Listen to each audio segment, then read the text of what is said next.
जय गुरुदेव Dutta. Welcome to Om Datta channel. Thank you very much for watching this channel videos. Jai Guru Datta. जय गुरुदेव दत्ता. అవధూత చింతన శ్రీ గురుదేవ దత్త స్వామి మహారాజుకి జై. దత్త బంధువులందరికీ నమస్కారం అండి. ఆత్మ బంధువులందరికీ మీకు కూడా నమస్కారం అండి. మనము శ్రీ పూర్ణ పరబ్రహ్మ పరమాత్మ అయిన శ్రీ గురుదత్త ప్రభుల గురించి ఎవరికి తెలియని సమాచారంలో భాగంగా మనకు తెలిసిన విషయాలు, శ్రీ గురుదత్త ప్రభులు నన్ను ఆశీర్వాదించిన విషయాలు, ఆ విషయాలన్నీ మాట్లాడుకొని మన ఓం దత్త ఛానల్లో పోస్ట్ చేసుకుంటున్నాం కదండి. అందులో భాగంగా ఈరోజు మనము గురువారం రోజు, ప్రతి గురువారము శ్రీ గురుదత్త ప్రభుల కలియుగ ప్రత్యక్ష ప్రథమ అవతారమైన శ్రీపాద శ్రీ వల్లభ సంపూర్ణ చరితామృతము ప్రతి గురువారము మనము తండ్రి దయతో పారాయణం చేసుకుంటున్నాము. అందులో ఇప్పటికీ 18 అధ్యాయాలు దత్తప్రభు దయ వలన చేసుకోవడం జరిగింది. యథార్పణం. ఈరోజు మనము చేసుకోబోయే అధ్యాయం 19వ అధ్యాయం. ఇది చేసుకున్న తర్వాత శ్రీ గురుదత్త ప్రభుల గురించి మనకు తండ్రి ఏమైనా చెప్పాలే అని మనకు చెప్పిస్తే మనం మాట్లాడుకుందామండి. జయ గురుదేవ దత్త. 19వ అధ్యాయము. ఈరోజు మనము శ్రీపాద శ్రీ వల్లభ సంపూర్ణ చరితామృతము 13వ అధ్యాయం పారాయణం 19వ అధ్యాయం పారాయణం చేసుకుందామండి. శ్రీ గురుదత్త ప్రభుల కృపకు పాత్రలవుదాం. మీరు కూడా ఇష్టంగా వినండి. ఆ పూర్ణ పరబ్రహ్మ పరమాత్మ అయిన శ్రీ గురుదత్త ప్రభుల కలియుగ ప్రత్యక్ష ప్రథమ అవతారమైన శ్రీపాద శ్రీ వల్లభ ప్రభు యొక్క కృపా కటాక్షానికి పాత్రలు కావాలని నా యొక్క ఆలోచన. శ్రీ గురుచరణతో సమాగమము.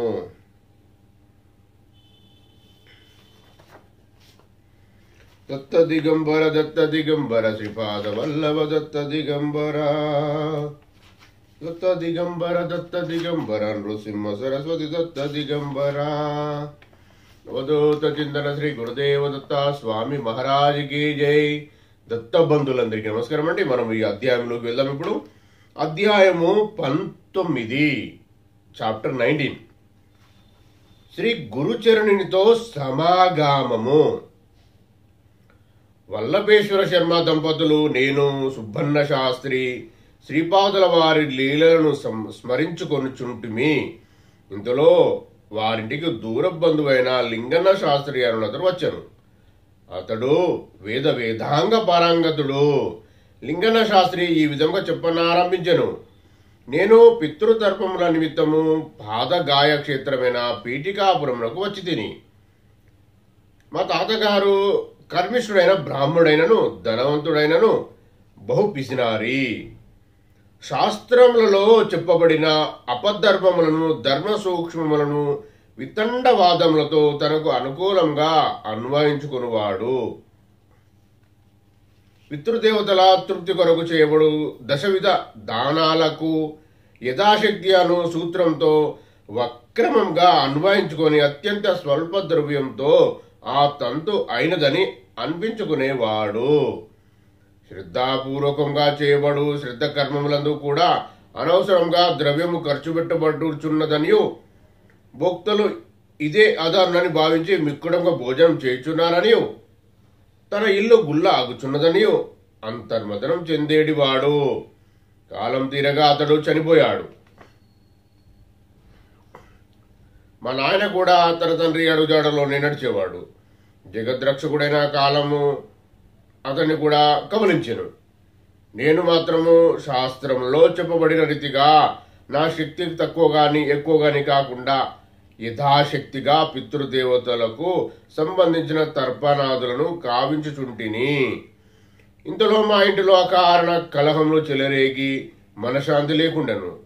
కారణములు ఏమీ లేకుండగానే సద్య కలహములు వచ్చుచుండెను. పరమ శాంతులైన బంధుమిత్రులు మా ఇంట అడుగుపెట్టిన కొద్దిసేపటికే రౌద్ర స్వభావం పొంది జగడములను దిగగా అది కలహాల నిలయమాయెను. నా భార్య నా మీద అలిగి పుట్టింటికి పోయెను. నేను పరుండినప్పుడు నా కుమారుడు నా రొమ్ముల మీద కూర్చొని తన 2 చేతులతో నా పీక పిసికి వేయ తలంచెను. నా కోడలు నీ వయసు వారు చాలామంది వాళ్ళ కాడికి చేరి ఉన్నారు.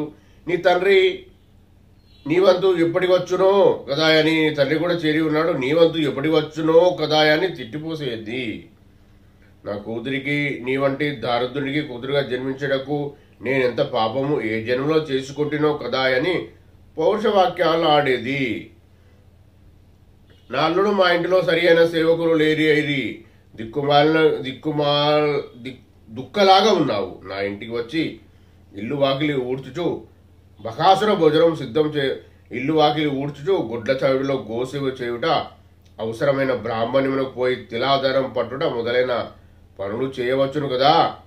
మేము పస్తులుండి అయినా నీకు బకాసుర భోజనము సిద్ధం చేయగలము. నీవే వంటవారు చేసి నువ్వు తినగా ఏమైనా మిగిలినచో మాకు కూడా ఒక కబలము భోజనం పెట్టవచ్చును అని వ్యాంగోక్తులతో హింసించేటివారు. నాకు జీవితము కంటకప్రాయమైనది.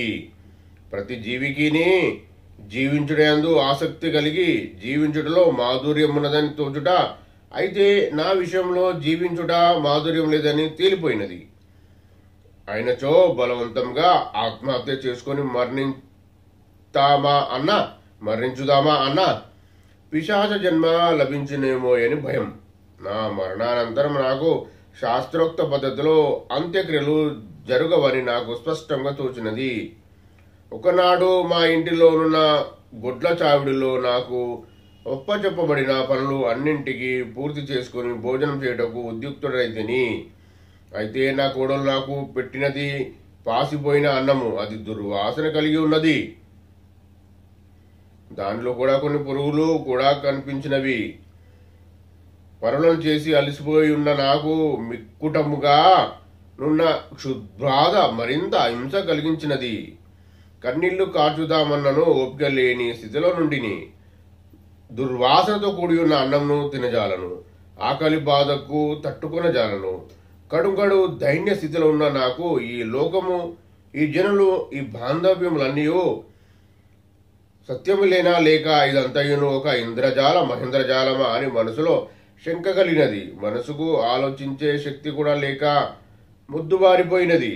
అటువంటి విషమ పరిస్థితిలో ఒక అవధూత నాకు నేనున్న గుడ్ల చావిడిలో దర్శనమిచ్చెను. కరుణారసము మహాప్రవాహం వలె అతని కండ్ల నుండి ప్రవహించుచుండెను. ఆ దివ్య కరుణామూర్తిని గాంచిన తక్షణం పసి బాలుని వలె వెక్కి వెక్కి ఏడ్చి తిని, ఆ వ్యక్తి నాకు కొన్ని లక్షల సంవత్సరం నుండి తెలియననేది జ్ఞానం కలిగినది. నేను ఆ అవధూత దివ్య చరణములపై పడి ఆ దివ్య చరణములను నా గుండెలకు హత్తుకొంటిని. ఆ అవధూత తన దివ్య హస్తములతో ఆ అన్నంను సృజించను. కంచంలోని ఆ అన్నంను అదృశ్యమాయను. ఆ కంచంలో హల్వా అని పిలువబడు తీపి పదార్థం ఉండెను. అవధూత ఆ హల్వాలో స్వల్ప భాగంను స్వీకరించి మిగతాది నన్ను తినమని ఆజ్ఞాపించెను. నేను సంతుష్టిగా తింటిని.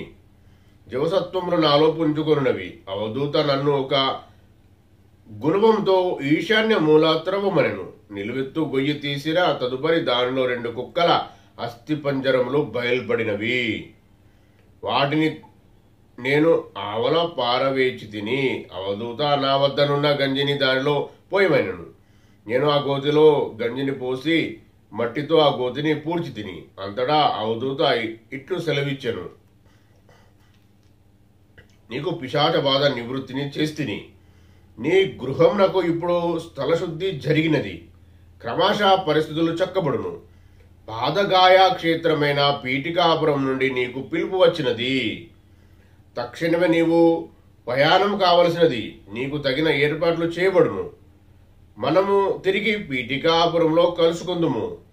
నేను కట్టుబట్టలతో పీఠికాపురంకు ప్రయాణమైతిని.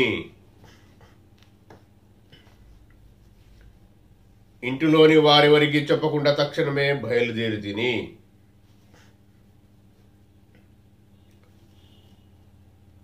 నేను కొంత దూరం పోసరికి సాయం సంధ్య సమీపించుచుండెను. ఒక మామిడి తోట గుండా ప్రయాణం చేయుచుంటిని. ఆ తోట యజమాని నరసింగప్ప అన్నతడు నన్ను మిగుల ఆదరించి భుజించుటకు మధురమైన ఫలంలో సమర్పించెను. నా ఆకలి తీరినది. ఆ రాత్రికి తన ఇంట ఆతిథ్యము తీసుకునవలసినదని బ్రతిమాలెను. నేను సరే అంటిని. ఉదయం నేను స్నాన సంధ్యలు నెరవేర్చుకున్న తదుపరి నాకు వస్త్రదాన మునర్చి కొంత ద్రవ్యము దక్షిణగా సమర్పించాను. అవధూత చెప్పినట్లు ఏర్పాట్లు జరుగుచుండుట గమనించిన నాకు ఆశ్చర్యం కలిగెను. అంతటా ఆ రైతు ఇట్లను, అయ్యా, నిన్న మధ్యాహ్నం సమయం నందు ఒక అవధూత నన్ను స్వప్న దర్శనమిచ్చి సాయం సంధ్యమునందు సద్బ్రాహ్మణుడొకడు పాదచారి అయి తోట మార్గమున పోవుచుండుననియు అతనికి ఆతిథ్యం ఇచ్చి మరునాడు వస్త్రదానం చేసి దక్షిణ కూడా ఇయ్యవలసిందనియు అతనికి భుజించుటకు మామిడి పళ్ళను ఇయ్యవలసిందనియు చెప్పాను. పగటి పూట యందు కలిగేటి స్వప్నం యథార్థం కావందురు. దానికి విరుద్ధంగా తమ దర్శన భాగ్యం కలిగినది. మీకు సేవ చేసుకొను అదృష్టం కూడా కలిగినది. ధన్యుడనైతిని అనెను. ఈ వృత్తాంతం బట్టి అవధూతలో అతీత శక్తులు చాలా కలవని, అవధూత సామాన్య అవధూత కాదని నాకు స్పష్టమైనది. నేను వేదం నందలి రుచాలను వల్లవేసుకొనుచు ప్రయాణం చేయుచుంటిని. నూతన వస్త్రం ధరించి వేదమును వల్లవేసుకొనుచు పోవుచుండగా నాలోని నరనరములో విద్యుత్తు ప్రవహించుటను గమనించి తిని. ఆ విద్యుత్ ప్రవాహం వలన శరీరం నందు తెలియరాని ఆనందము కలుగుచుండెను. నా వెనుకనే ఎవరో వేద పండితుడు నా వైపు వడివడిగా వచ్చుటను గమనించి తిని. అతడు వేదం నందలి సావిత్రి పన్నమును చెప్పనారంభించాను. నేను కూడా అతనితో స్వరం కలిపి తిని. అంతటా అతడు ఇట్లాను, సావిత్రి పన్నం చాలా ముఖ్యమైనది. త్రేతాయుగం నందు భారద్వాజ మహర్షి సావిత్రి కాటక చయనం చేశాను. అది కూడా పీఠికాపురంలోనే జరిగినది. ఏనాడో ఇచ్చిన వాగ్దానం అనుసరించి నేడు పీఠికాపురం నందు ఆ దత్తప్రభు శ్రీపాద శ్రీవల్లభ రూపమున అవతరించినాడు. వేదము ప్రభు సమ్మతము. వేదములను పఠించు అధికారం బ్రాహ్మణులకు ఇయ్యబడినను వేదంలో అధ్యయనం చేయు అధికారము సర్వవర్ణముల వారికి ఇయ్యబడినది. బ్రాహ్మణులు శ్రీకృష్ణుని పూజించువారు. మరి శ్రీకృష్ణుడు బ్రాహ్మణుల పాదము కడిగి నీళ్లను నెత్తిపై జల్లుకొనివాడు.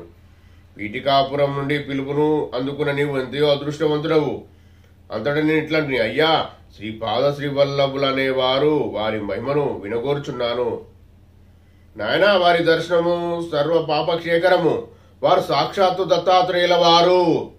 వారి లీల జన్మభూమి పీఠికాపురము. పూర్వ యుగం నందలి మహాత్ములు అవసరం ఏర్పడినప్పుడు అవతార పురుషునితో కలిసి అవతరించుట కద్దు. పూర్వయుగం నందు సుశీల విష్ణుదత్తులను పుణ్య దంపతులుండేటివారు. సుశీలయను ఆ మహాసాధ్వి తన సాధన ప్రక్రియలో అనసూయమాతతో తదాత్మ్య స్థితి నందేడిది. దత్త జయంతి రోజున ఆమె ప్రసవ వేదన అనుభవించేటిది. విష్ణుదత్తుడు తన సాధన విశేషంతో అత్రి మహర్షుల వారితో తదాత్మ్య స్థితి నొందేడివాడు.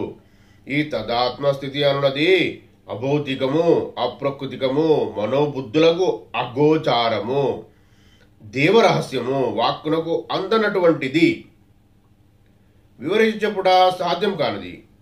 వారే ప్రస్తుతం సుమతి మహారాణి అప్పలజు శర్మగా జన్మించిరి.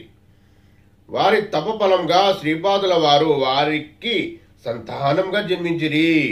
వారు కృష్ణ యజుర్వేదులు, అపస్తంభ సూత్రులు, భరద్వాజ గోత్రికులు. పూర్వయుగమునందలి లాభాద మహర్షి అను వైశ్యముని శ్రీమాత యొక్క వాసవి కన్యక అవతారం నందు భాస్కరాచార్యునిగాను, దత్తప్రభు యొక్క శ్రీపాద శ్రీవల్లభ అవతారము సుమతి మహారాణికి తండ్రిగా జన్మించిరి. నీవు పీఠికాపురమున ఆ మహాపుణ్యవంతులను దర్శనం చేసుకొనగలవు. నీకు ఆతిథ్యం ఇచ్చి వస్త్రదానంను దక్షిణం ఇచ్చిన రైతు పీఠికాపురం నందలి వెంకటప్పయ్య శ్రేష్ఠి అను వారి తండ్రి అయిన సుబ్బరామయ్య శ్రేష్ఠి అను వారి వద్ద పూర్వజన్మమునందు పాలేరుగా ఉండేటివారు. పరమ పవిత్రులైన సుబ్బరామయ్య శ్రేష్ఠి వారింట భోజనం చేసిన మహాపుణ్యం వలన ఆ భూస్వామి సకల సుఖములను పొందుచున్నాడు. పీఠికాపురం నందలి వెంకటప్పయ్య శ్రేష్ఠియను, నరసింహవర్మయ్యను శ్రీపాదుల వారికి అత్యంత ప్రీతిపాత్రులు. వారికి శ్రీపాదులు వారి యందు వాత్సల్య భక్తి మెండు. అంతటా నేను ఇట్లాంటిని అయ్యా కర్మబంధములు అత్యంత సంక్లిష్ట బంధములని గమనించిదిని. యజ్ఞం చేయనప్పుడు పావమాన ఘటము బద్దలైన ఎడల ఆ ఘటంతో పాటు అధర్వుని శిరస్సు కూడా వెంటనే బద్దలై వాని ప్రాణం పోవునని చెప్పబడినది. నేటి కాలంలోనూ యజ్ఞములు జరుగుతున్నవి. పొరపాటున పవమాన ఘటములని చెప్పబడు ఆ మూడిటిలోనూ ఏదైనా ప్రమాదవశత్తు బ్రద్దలైన ఎడల ఆధ్వర్యుని శిరస్సు బ్రద్దలగుట లేదు. దీనికి కారణమేమి? వేదశాస్త్రమునందు చెప్పబడిన విషయము శుభములను కలిగించునని కానీ అశుభములను కలిగించునని కానీ సంభవించుటచే నాస్తికులు వేదశాస్త్రము అవహేళన చేయుచున్నారు. అంతటా ఆ మహామహులు ఇట్లనిరి, నాయన ప్రస్తుత కాలంలో నిర్వహించబడు యజ్ఞములలో పవమాన ఘటంలో విద్యుత్ మొదలైన ప్రాణహారిక పదార్థం లేవు. యజ్ఞంను నిర్వహించు అధర్వుడు గొప్ప సాధకుడై ఉండవలను. అతనిలో యోగాగ్ని ప్రస్ఫుటంగా ఉండవలను. ఆ యోగాగ్నియే పవమాన ఘటంలో విద్యుత్తును కలిగించగలదు. మహాయోగి అయిన వాడు అధర్వుడై యజ్ఞమును చేసినట్లా సత్య ఫలితము కలిగి లోక శ్రేయస్సు కలుగును. అట్లుగాక నామమాత్రంగా జరుగు ప్రక్రియ వలన వేదశాస్త్రోక్త ఫలములను పొందజాలము. యజ్ఞాది కర్మలలో విచ్చే దక్షిణలలో 16, 116, 1116 అనే సంఖ్యాభేదములు కూడా ఎంతో రహస్యార్థమున్నది. గోత్రమనున్నది పితృ సంబంధమైనది. ఈ ధర్మము సృష్టి ఉన్నంత వరకు మార్పు చెందనిది. సాంబిట్యమన్నది మాతృ సంబంధమైనది. ఈ ధర్మం దీనికి 7 పురుషులు నివృత్తమగును. వివాహమునకు పుత్రుడు ధనము అను 2 ఫలములు కలవు. ఈ రెండింటిని పొందుటకు స్త్రీ అనేది అగ్ని ముఖ్యము కావలను. రుణభేదమే లేని శ్రీపాదుల వారికి కులభేదములెట్టుండును? వారు భావద్వైతమును బోధించుచున్నారు, కరద్వైతం కాదు. ఆదిశంకరాచార్యుల వారి వలె శ్రీపాదుల వారు పక్షపాత రహితులు. ఆదిశంకరులు హేమ విద్యను సత్వగుణ ప్రధానులైన బ్రాహ్మణులకు ఉపదేశించక రజయోగ ప్రధానులకు పరోపకార పారాయణులకు కళ్ళు గీసుకునే జీవించు గౌడ కులస్తులకు ఉపదేశించిరి. అట్లనే శ్రీపాదుల వారి కూడా జాతి మత వర్ణ వయో వివక్షత లేని వారి యోగ్యతానుసారము తమ అనుగ్రహంను ప్రసరింపచేస్తురు. ఆదిశంకరుల వారు హేమ విద్యను బ్రాహ్మణులకు ఉపదేశించిన వారు లోబులై ధన వ్యోమోహాదుల చిక్కి స్వధర్మానుష్ఠానం మర్చిపోదురు. మనసు బుద్ధి అహంకారము భూమ్యాది పంచ తన్మాత్రలు అనేడు ఈ 8 జడ ప్రకృతులందురు. చిత్రకృతిలో కలిపిన ఎడల అవి 9 అగును. 1 అనున్నది చిత్రకృతికి ప్రతీకము. 2 నుండి 9 వరకు ఉన్నవి ఈ 8 అంకెలు 8 జడ ప్రకృతి ప్రతీకలు. 2 నుండి 9 వరకు ఉన్నవి 8 అంకెలు 8 జడ ప్రకృతి ప్రతీకలు. శూన్యమన్నది బ్రహ్మతత్వమునకు ప్రతీకము. పూర్ణముతో కూడిన 9 అంకెల వలన పుట్టిన గణితము ప్రకృతికు కార్యకాల రూపమున అనగా సృష్టికి ప్రతీక అయ్యున్నది. శ్రీపాదుల వారు చౌపాతి దేవు లక్ష్మి అను హాస్యముగా 2 చపాతీల కోసము భిక్ష అడుగు వారు. అది 2, 4, 9, 8 అను సంఖ్యను ప్రతీక. వారి ప్రతి కదలికలోనూ వాక్కులలోనూ నానార్థములు గోచరించును. సృష్టిలోని సమస్త ద్వంద్వములకు 2 ప్రతీక. స్థూల సూక్ష్మ కారణ మహాకారణ శరీరములకు 4 ప్రతీక. మార్పులకు లోను కాని బ్రహ్మతత్వమునకు 9 ప్రతీక.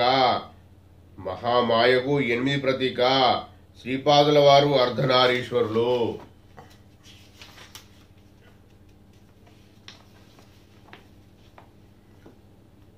శ్రీపాదుల విరాట్ స్వరూపము. నేను బృహశిలా నగరమను బడు పెనుకొండ గ్రామమునకు చెందినవాడను. నన్ను గర్భశాస్త్రి అందరు. నేను వేదాధ్యయనము చేయు నిమిత్తము వాయసానపురము బ్రాకెట్లో కాకినాడ ఆగ్రాలోకి వచ్చి తిని గురు శుశ్రూష చేచు వేదములను నేర్చుకొని ఇచ్చుంటిని. మా గురుదేవుల గృహమునకు సమీపమునే భూములు కలవు, గోగనం కూడా విస్తారం. నేను గోవులను మేపుడకు పొలమునకు పోయి తిని. ఒకనాడు గోవుల కాపరి వేషమున ఉన్నను. దివ్య తేజోభిరతుడైన బాలకుడొకడు 10 సంవత్సరముల వయసు గలవాడు మా భూమిలోనికి వచ్చేను. అతడు మెడలో జందం ధరించి ఉండెను. కావున నేను బ్రాహ్మణ కురుడని నిర్ణయించుకొని నిర్ధారణ కొరకు అతని అడిగితిని. అంతటా అతడు ఇట్లను, నేనే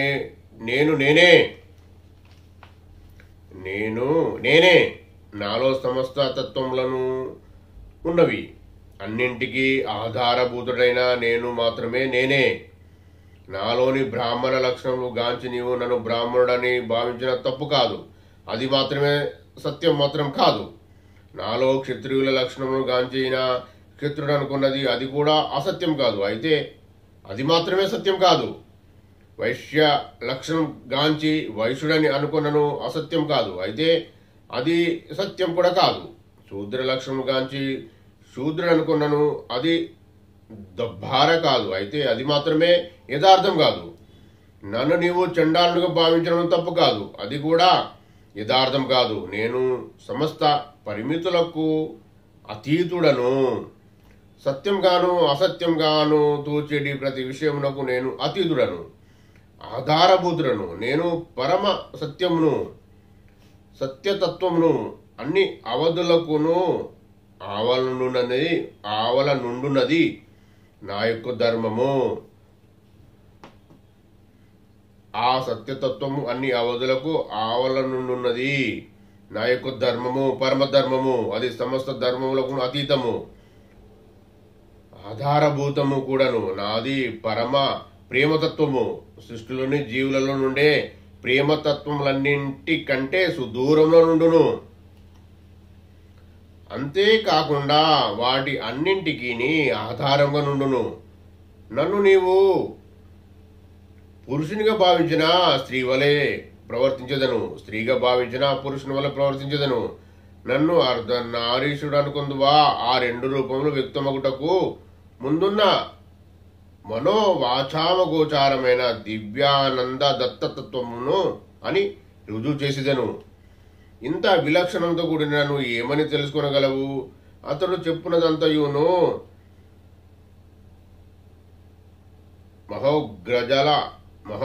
మహోగ్రోజ్వార పీడితుడని సంధి ప్రలాపము వలె తోచినది. పైత్యము మితిమీరినప్పుడు అవాక్కులు చవాక్కులు వచ్చునని తలంచి తిని. నా మనో అవస్థను గమనించుచున్న అతడు ఇట్లనను, ఇప్పుడే శనేశ్వరునితో మాట్లాడుచుంటిని.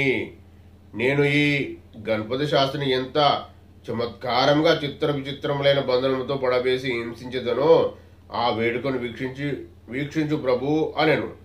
అంతటా నేను అతని కర్మఫలము నేను గోక్షీర రూపంలో గ్రహించబోచున్నాను. ఇతని నువ్వు బంధములలో పడవేయజాలవని అంటిని. ఈ మాటలు విన్న తడుగా నాలో కంపనం బయలుదేరినది. వాస్తవమునకు ఆ సమయంలో నాకు చాలా చెడ్డ దశ జాతకంలో జరుగుతుండెను. నేను ఏమీ మాట్లాడలేని స్థితిలో ఉండగానే అతడు పశువుల కాపరి ఒక ఆవు వద్దకు పోయి, గాయత్రి, నాకు ఆకలిగానున్నది, పాలివ్వగలవా అని ప్రశ్నించాను. ఆ గోమాత అవునని సూచించే అర్థంతో తన తలను తిప్పాను. దాని పొద్దుకు పాలతో నిండి క్షీరధారలు భూమిపై పడుచుండెను. ఆ పశువుల కాపరి తృప్తిగా ఆ పాలను త్రాగాను. ఆ గోవు గొడ్డు ఆవు అయినను ఆ పశువుల కాపరికి పాలిచ్చాను. ఇది అంతయును నాకు అయోమయంగా నుండెను. ఆ పశువుల కాపరి తృప్తిగా అచ్చటనున్న ఒక మామిడి చెట్టు క్రిందకు వెళ్లి కూర్చుండెను. నేను తిరిగి అతని వైపు యాదృచ్ఛికంగా చూడగా ఆ పశువుల కాపరితో పాటు ఎవరో 10 ఏండ్ల రైతు బాలిక వేషంలో కన్య కూడా ఉండెను. చూపర్లకు వారిరువురు నయనానందకరంగా నుండిరి. వారి సరస సల్లాప వినోద భరితములైన సరస సంభాషణలు చూడచక్కని జంటగా కనిపించను. ఇంతలో వెంకటప్పయ్య శ్రేష్ఠి గారు తమ గుర్రపు బగ్గి నుండి దిగిరి. వారితో పాటు 10 సంవత్సరాల వయసు కలిగిన తేజోభిరాజుడైన బాలకుడొకరు ఉండెను. అతడే శ్రీపాద శ్రీవల్లభ స్వామి అని ఆ తర్వాత తెలుసుకొంటిని. మా గురుదేవులు ఆ భూమి వెంకటప్పయ్య శ్రేష్ఠి గారి భూదానంగా తమ తండ్రి గారి స్మృత్యార్థం ఇచ్చి ఉండిరి. ఆ భూమిని ఆనుకొని వారికి విస్తారంగా భూములు కలవు. తమ భూములను పర్యవేక్షించుకొను నిమిత్తము శ్రీ శ్రేష్ఠి గారు ఎప్పుడైనా పీఠికాపురం నుండి వాయసానపుర గ్రామమునకు వచ్చుట కలదు. శ్రేష్ఠి గారు పశువుల కాపరిని అతనితోనున్న రైతు బాలికను చూచి ఆశ్చర్యచకితులైరి. వారు మహో తేజోవంతులగుటచ్చే కాక కొంచెము మార్పు చేర్పులతో శ్రీపాదుల వారిని పోలి ఉండిరి.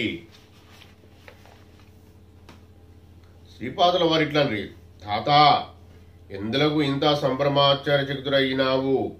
నానా వారిరువురును చూడ నయనందకర దుష్టము చూచివేడి వారు చూడబడే దుష్టం ఒకటేనా? అంతటి వేదాంత విషయం నాకు తెలియవు బంగారు తండ్రి. తాత ఇందులో వేదాంతం ఏమున్నది? శ్రీహరి కూడా పరిమితులు లేని తన మాయాగతిని చూసి ఆశ్చర్యచకితుడైనారట. ఈ సృష్టి నవరసభరితము ఆశ్చర్యకరమైన దృశ్యం కల్పింపబడుట కూడా సృష్టిలోని ఒక నియమము. అచ్చట రెండుగానున్నది, ఇచ్చట ఒకటిగానున్నది. ద్వైతము యథార్థమా, అద్వైతము యథార్థమా? నేను ఒకటా, రెండా, లేక అనేకమా? ఆలోచించి చెప్పు. శ్రేష్ఠి గారికి శ్రీపాదుల ఈ మాటలతో పశువుల కాపరి ఆ రైతు బాలికయు కూడా శ్రీపాదుల వారి కాయా సృష్టి గాని కాదు కదా అనేది సందేహం కలిగినది. శ్రేష్ఠి గారి చుబుకమును పట్టుకొని శ్రీపాదులు తండ్రి, తాత సందేహం ఎందులకు? మీ వంశంలోని వారు నన్ను మరువనంత వరకు నేనును నా శక్తియు అదృశ్య రూపమున మీ భూములలో సంచరించు వారమే. మీ ఇంట్లో మా అడుగుల చప్పుడు సాధకులైన వారికి తప్పక అనుభవమయ్యే విషయమే. అనగా దేవి సమేతుడైన ఆనగుడు శ్రీ దత్తాత్రేయుడు తన అర్ధనారీశ్వర స్వరూపమును దృష్టి గోచారం కాకుండా అవధూత రూపమున శ్రీపాద శ్రీవల్లభ రూపమున మీ సమక్షంలోనే ఉన్నాడు. సందేహం వలదు.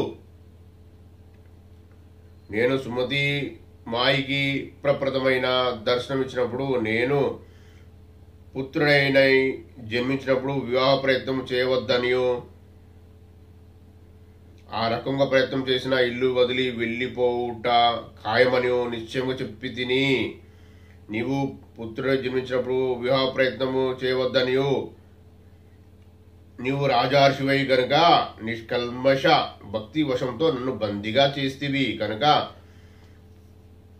అనగా సమేతమైన అనగా స్వరూపమును నీకు దృష్టిలో గోచారం గావించి తిని, నా సన్నిధిలో కారణం లేని కార్యము జరగజాలదు. సృష్టి విధానము చిత్ర విచిత్రమైనది. కర్మములు వాటి ఫలితములు అవి సంభవించు దేశ కాలములు నాచే నిర్ణయించబడినవి.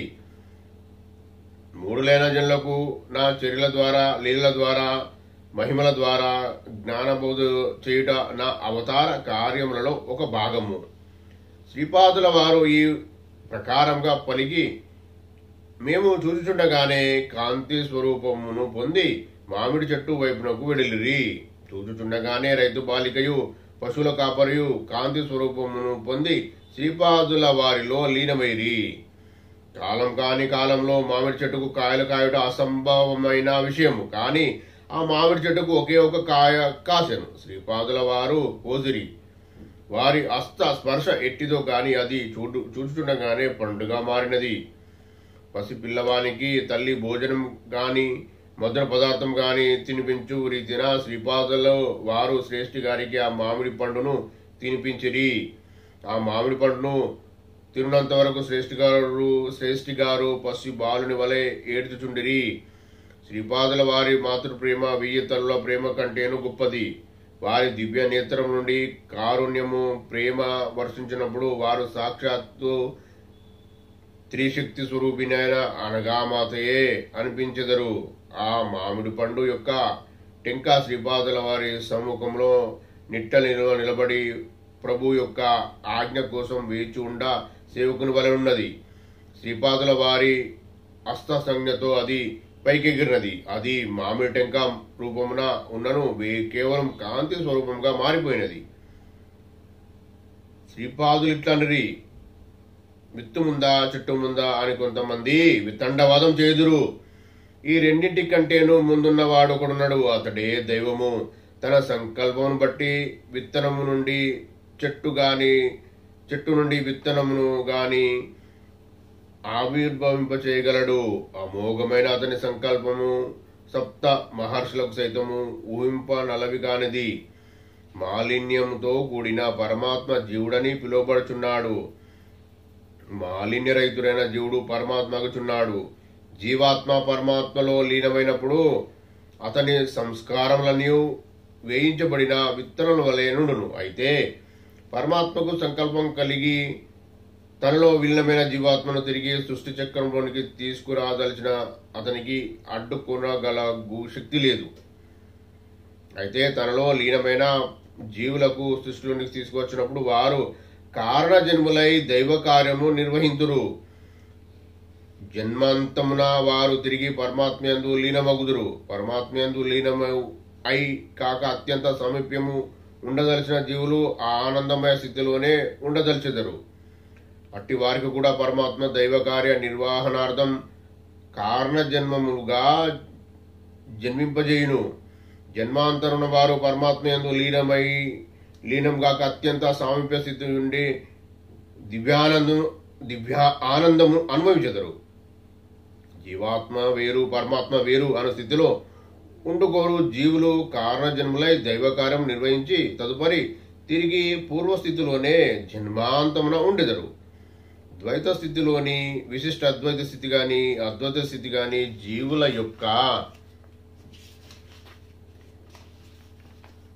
యొక్క కోరిక మేరకు ప్రసాదించబడును. అందువలన జనులు అద్వైతము గొప్పదా, విశిష్ట అద్వైతం గొప్పదా, ద్వైతం గొప్పదా అని వాదులాడుట తగదు. సృష్టి స్థితి లయములో అనుక్షణము జరుగుచుండును. బ్రహ్మ విష్ణురుద్రులు తమ తమ కల్పాంతములలో పరమాత్మ యొక్క అవ్యక్త ఆనందమయ స్థితి అందు ఉండెదరు.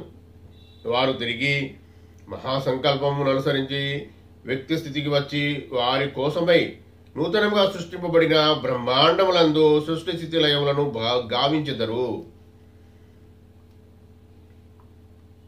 సవ్య వ్యాకరణ పండితుడైన హనుమంతుడు రాబో కాలంలో బ్రహ్మగా నుండును. జీవులకు వారి వారి సంస్కారం బట్టి యోగ్యత విశేషం బట్టి విశ్వ పరిపాలన కార్యక్రమం బాధ్యతలు ప్రసాదించబడును. అందువలన సృష్టి అందలి బ్రహ్మాండములు అనేక కోట్ల వాటి పరిపాలన నిర్వాహమునకు వినియోగించబడు దేవతా శక్తులు కూడా అనంతంగా నుండును. దేవతా శక్తులకు ప్రతిబంధకములుగా నుండి రాక్షస శక్తులు కూడా అనంతంగా నుండును. తురుష్కులు సగుణోపాతుడైన నిరాకారుని అల్లాయ్ అని పిలిచెదరు. క్రైస్తవులు సగుణోపేతుడైన నిరాకారుని యెహోవా అనియు సృష్టి అందు ప్రతిబింబించుట కూటస్థ చైతన్యము కుమారుడైన యేసు అనియు శాంతమును ఆదరణ ప్రేమను కరుణను సమకూర్చు దివ్య చైతన్యమును పవిత్రమనియు వ్యవహరించెదరు. సమస్త ధర్మముల యందును మతముల యందును సిద్ధాంతముల యందును స్వప్రకాశంతో వెలుగొందు వాడను నేనే. ఆయా జీవుల అభిష్టములను బట్టి అభిరుచులను బట్టి వారిని అనుసరించి మార్గం బట్టి ఆయా స్థితులను బట్టి భిన్న భిన్న తత్వములతో తోచువాడను నేనే. నేను సర్వతంత్రను కనుక సాధ్యాసాధ్యములు లేనివాడను కనుక నాకు నిర్దిష్టమైన విధానము అన్నది లేదు. సమస్త దేవీ దేవతా స్వరూపంలోనూ అంతర్నిహితంగా జ్వాలమానంగా ప్రకాశించువాడను నేనే గనుక ఆయా స్వరూపముల ద్వారా పూజలను స్తోత్రమును అందుకునివాడు నేనే. అందరినీ అనుగ్రహించువాడను నేనే. కలిపురుషుని మాయ అంతమై వెంటనే సర్వమతముల సారమైన సనాతన ధర్మమే నా స్వరూపం అనేది జ్ఞానము ఉదయించును. సాధకుడు బహిర్యాగము ద్వారానైనను అంతర్యాగము ద్వారానైనను నన్ను పొందవచ్చును. సాధకుడు బహిర్ముఖుడైనను అంతర్ముఖుడైనను సదా నేనే వారిని కనిపెట్టుకొని యుండువాడను. ప్రేమతో పలకరించువాడను నేనే. వేదములో కూడా సత్యము జ్ఞానమనంతం బ్రహ్మమని చెప్పబడింది. నేను సత్య జ్ఞానానంత బ్రహ్మస్వరూపమును. నాస్తికునకు దేవుడు లేడని ప్రబోధించువాడను నేనే. ఆస్తికునకు దేవుడు ఉన్నాడని హెచ్చరిక చేయువాడను నేనే. సమస్త గురు స్వరూపం నేనే. సత్యలోకము, సత్యనామము, గోలోకము, మహాశూన్యము మొదలైన సమస్త సాధన స్థితులలోనూ స్వయం ప్రకాశంతో వెలుగొందు వాడు నేనే. ఎవరైతే వినిర్మలమైన భక్తితో నన్ను ఆరాధించెదరో సర్వభారములను నాపై వేసి సర్వస్య శరణాగతి పొందుదురో వారి యోగక్షేమలను నేను సదా సదా కనిపెట్టి ఉండువాడను నేను శ్రీపాదుడను, శ్రీవల్లభుడను. తాత, ఆనాటి అత్యంత ప్రాచీనమైన యుగము నాటి అత్రి అనసూయనందునుడే ఈనాటి శ్రీపాద శ్రీవల్లభుడను. భరద్వాజ ఋషికిచ్చిన వాగ్దానం బట్టి పీఠికాపురంన అవతరించవలసి వచ్చినది. శ్రీ వెంకటపై శ్రేష్ఠీకరణల వెంబడి ధారాపాతంగా ఆనందాశ్రములు రాలుచుండెను. వారు శ్రీపాదుల వారిని గాఢంగా ఆలింగనము చేసుకొనిరి. వారు అనుభవించిన తన్వయత్వము వర్ణనమునకు అందనిది, వాక్కులతో తెలియజేయలేనంతటిది. కొంతసేపు తర్వాత వారిట్లనరి, నాయన బంగారు తండ్రి, మా వంశం పైన నీ అనుగ్రహం ఉండని, మా గోత్రం పైన నీ అనుగ్రహం ఉండని, మా ఆర్యవైశ్య కులం పైన నీ అనుగ్రహం ఉండని. అంతటా శ్రీపాదులు ఇట్లనరి, తాత తదాస్తు. బ్రహ్మమునకు ఒక వరము కోరుకొను అధికారము కలదు. క్షత్రునకు 2 వరములు, వైశ్యునకు 3 వరములు, శూద్రునకు 4 వరములు కోరుకొను అధికారమున్నది. నీవు కోరిన 3 వరములు అనుగ్రహించి తిని 33 కోట్ల దేవతల సాక్షిగా వాగ్దానం చేయుచున్నాను. నా పేరిట శ్రీ బాపనారుల ఇంట సరిగా నా జన్మస్థానం నందు శ్రీపాద శ్రీవల్లభ మహాసంస్థానం ఏర్పడును. నీ నుండి 33వ తరము నడుచుచుండగా శ్రీ బాపనారుల నుండి 33వ తరం నడుచుచుండగా శ్రీ నరసింహవర్మ నుండి 33వ తరము నడుచుండగా శ్రీ నీ వంశంలోని 33వ తరం వ్యక్తిని నిమిత్త మాత్రునిగా చేసి నా సంస్థానం నేనే ఏర్పాటు చేసుకుందును.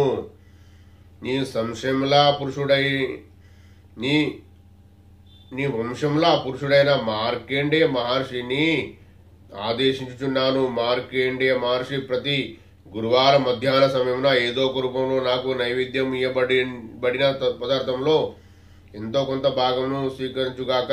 దానివలన మార్కండేయ గోత్రం నందు జనించిన వాళ్లకు మేలు కలుగుగాక.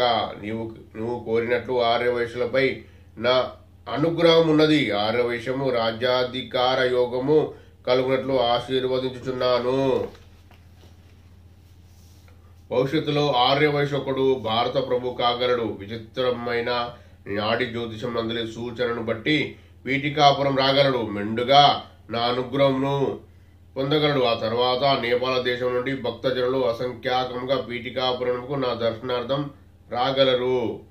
నా యొక్క శాసనము శిలాశాసనము, సృష్టిలోని ఏ ప్రాణికిని అది అనుల్లంఘనీయమైన శాసనము. తాత, నా జయగంట రకరకముల మార్పులకు లోనైన మూర్తి ప్రతిష్ఠింపబడిన స్థలంలో భూమిగతమై ఉండును.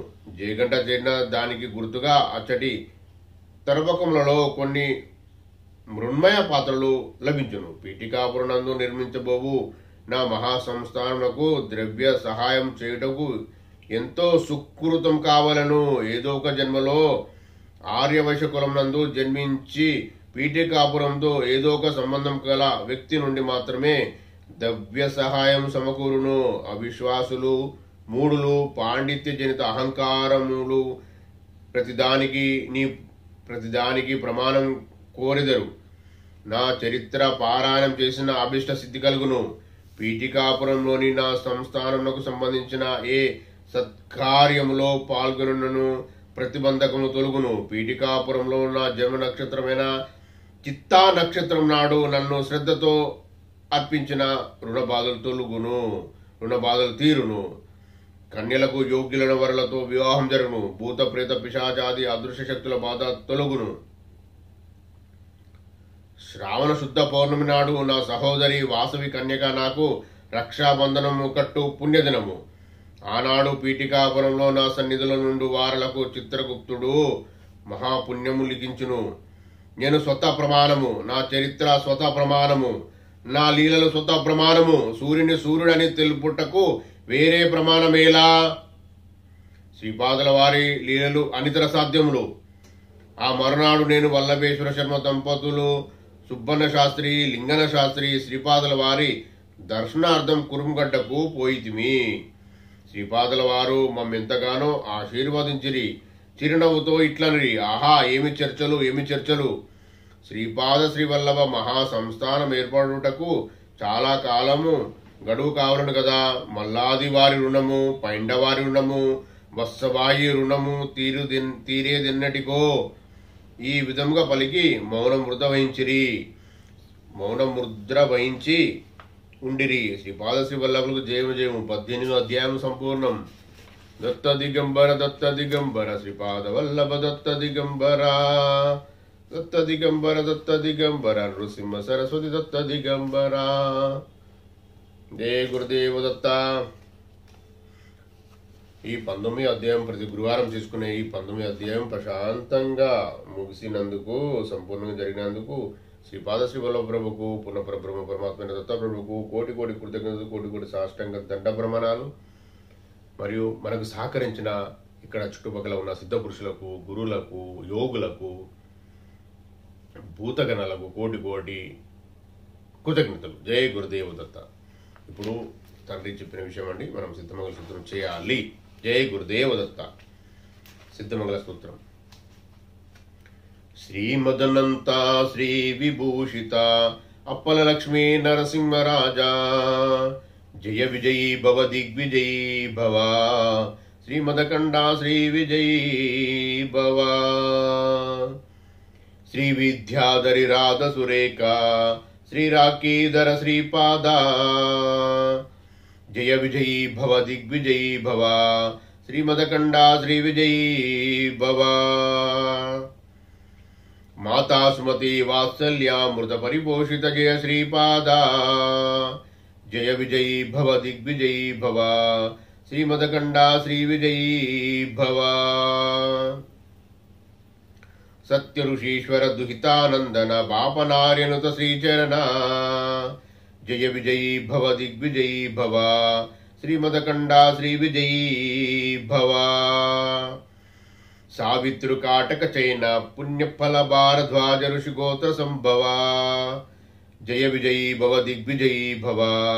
శ్రీమదకండా శ్రీ విజయీ భవ. दो चौपाती देवलक्ष्मी गण संख्या बोधित श्रीचरण जय विजयी भव दिग्विजयी भव. श्रीमदकंडा श्री विजयी भव. पुण्यरूपिणी राजमां वसुत गर्भ पुण्यफल संजाता जय विजयी भव दिग्विजयी भव. श्रीमदकंडा श्री विजयी भव. सुमती नंदन नरहरि नंदन दत्त देव प्रभु श्रीपादा जय विजयी भव दिग्विजयी भव. श्रीमदकंडा श्री विजयी भव. पीठिकापुरा नित्य विहारा मधुमति दत्ता मंगल रूपा जय विजयी भव दिग्विजयी भव. श्रीमदकंडा श्री विजयी भव. फलस्तुति. నాయనలారా, పరమ పవిత్రమైన ఈ సిద్ధమంగళ స్తోత్రమును పఠించిన అనగా అష్టమి వ్రతము చేసి సహస్ర సద్బ్రాహ్మణులకు భోజనం పెట్టిన ఫలము లభించును. మండల దీక్ష వహించి ఏకభుక్తం చేయుచు కాయ కష్టంతో ఆర్జించిన ద్రవ్యమును వినియోగించి సహస్ర సద్బ్రాహ్మణులకు భోజనం పెట్టిన ఫలం లభించును. ఈ స్తోత్రం యోగ్యులచే పఠించబడును. దీనిని పఠించిన చోట పఠించుట వలన ఆ స్థలంలో సిద్ధపురుషుల దర్శన స్పర్శం లభించును. మనస్సున తలిచిన కోరికలు నెరవేరును. మనసా వాచా కర్మాన దత్తారాధన చేయు భక్తులు ఈ స్తోత్రమును పఠించినంతనే శ్రీపాదుల వారి కృపకు పాత్రులగుదురు. ఈ స్తోత్రమును పఠించిన చోట సూక్ష్మ వాయుమండలం నందు సిద్ధులు అదృశ్య రూపమున సంచరించుచుందురు మరియు మరల ఆశీర్వదించుదురు. జై గురుదేవ దత్త. సర్వం శ్రీ పూర్ణ పరబ్రహ్మ పరమాత్మైన దత్త ప్రభు చరణారవిందార్పణమస్తు. దత్త దిగంబర శ్రీపాద వల్లభ దత్త దిగంబర నృసింహ సరస్వతి దత్త దిగంబర స్వామి సమర్థ దత్త దిగంబర షిరిడి పురీష దత్త దిగంబర. జై గురుదేవ దత్త. పరమ పవిత్రమైన శ్రీపాద శ్రీవల్లభ ప్రభు కలియుగ ప్రత్యక్ష ప్రథమ అవతారమైన శ్రీపాద శ్రీవల్లభ ప్రభు యొక్క చరితామృతము ప్రశాంతంగా వీక్షించి అర్థం చేసుకునే ప్రయత్నం చేస్తూ తండ్రికి పూర్తిగా సమర్పణ భావంతో ఉండి మీ యొక్క ఇతి బాధలు అంటారా, ఆర్థిక బాధలు అంటారా, మీ జ్ఞాన సముపార్జన చేసుకొని ధ్యాన మార్గంలోకి రావాలి అన్నది నా ఆలోచన అండి. శ్రీ గురుదత్త ప్రభుల ఆశీర్వాదంతో వారు చెప్పిన మాటలు కూడా ఇవే. నేను కూడా మిమ్మల్ని రిక్వెస్ట్ చేస్తున్నా, ప్రశాంతంగా వీక్షించండి. ఇది అంత ఈజీగా ఎవరు చేయలేరు. ఇంకొక విషయం అండి, నేను గ్రంథము చాలా మందికి ఇచ్చిన వారు ఎవరు చేయలేకపోయినరు. 20 సంవత్సరాలు కాదండి, 2007 తర్వాత చాలా మందికి నేను ఇచ్చిన, వారు ఎవరు చేయలేకపోతున్నారు. కాబట్టే వీడియోలు రికార్డ్ చేసుకొని మీకు వినిపించడం జరుగుతుంది. మీరు వినండి, ఫస్ట్ నుంచి వినండి. ఇది 19వ అధ్యాయము, ఈరోజు సంపూర్ణం. దత్తార్పణం. మీరు కూడా ప్రశాంతంగా వీక్షించి మీ యొక్క జన్మ సార్థకత చేసుకోవాలని శ్రీ గురుదత్త ప్రభుల ఆశీర్వాదంతో ముందుకు వెళ్ళాలని నా ఆలోచన అండి. దత్తార్పణం. మీకు కూడా ధన్యవాదాలు. జై గురుదేవ దత్త. ఈ వీడియో గనుక మీకు నచ్చినట్లయితే లైక్ చేయండి, షేర్ చేయండి, సబ్స్క్రైబ్ చేయండి. దత్తబంధులందరికీ చేరేలా చూడండి. దత్తార్పణం.